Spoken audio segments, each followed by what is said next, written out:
हाय दोस्तों, मैं सल्लभ जैन आपका स्वागत करता हूं और न्यूज़ के एक फ्रेश एपिसोड में। भारत ने बनाई पहली स्वदेशी एआई चिप, 10 से भी कम लोगों की टीम ने किया कारनामा। भारत में पहली स्वदेशी एआई चिप बन गई है जो T chip Semicon communication system में पेश की गई है। इससे 10 से भी कम लोगों की टीम ने बनाया है। चिप तेलंगाना में तैयार की गई है।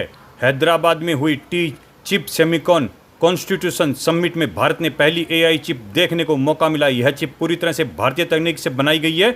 यह इसलिए बड़ी उपलब्धि मानी जा रही है क्योंकि भारत को सेमीकंडक्टर के क्षेत्र में आत्मनिर्भर बनाने की दिशा में बड़ा कदम होगा।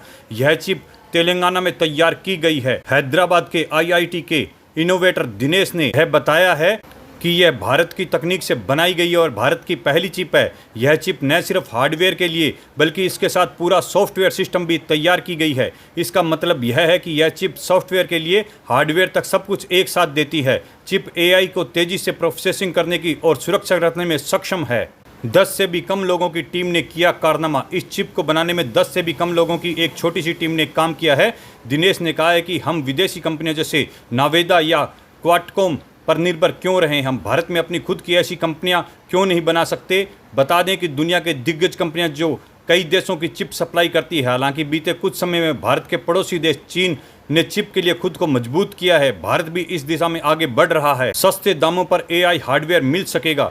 दिनेश का मानना है कि इस चिप के जरिए भारत के स्टार्टअप और शिक्षण संस्थाओं को सस्ते दामों पर एआई हार्डवेयर मिल सकेगा। उन्होंने कहा कि नावेदा या इंटेल जैसी हार्डवेयर बहुत महंगे हैं, इसके कारण हमारा पैसा विदेशों में जाता है। हम अपना खुद का सस्ता और बेहतरीन हार्डवेयर बनाकर आत्मनिर्भर बन सकते हैं। यह चिप सिर्फ लागत में कम नहीं रहेगी बल्कि भारत को तकनीकी क्षेत्र में मजबूत बनाएगी। चिप निर्माण को बढ़ावा देगा तेलंगाना सरकार भारत के सेमीकंडक्टर उद्योग में अपनी भूमिका को और मजबूत करना चाहती है। राज्य के आईटी मंत्री श्रीधर बाबू ने कहा है कि तेलंगाना चिप डिजाइन में अपनी प्रतिभा को अब चिप बनाने की दिशा में ले जाना चाहता है। उसका कहना है कि तेलंगाना में भी पहले ही चिप डिजाइन करने की प्रतिभा मौजूद है। अब अलग कदम चिप निर्माण शुरू करना है। मंत्री ने बताया है कि तेलंगाना सरकार ने सेमीकंडक्टर उद्योग को बढ़ावा देने के लिए नई नीतियां बनाई है। इसमें सब्सिडी देना भी शामिल है। भारत माता की जय।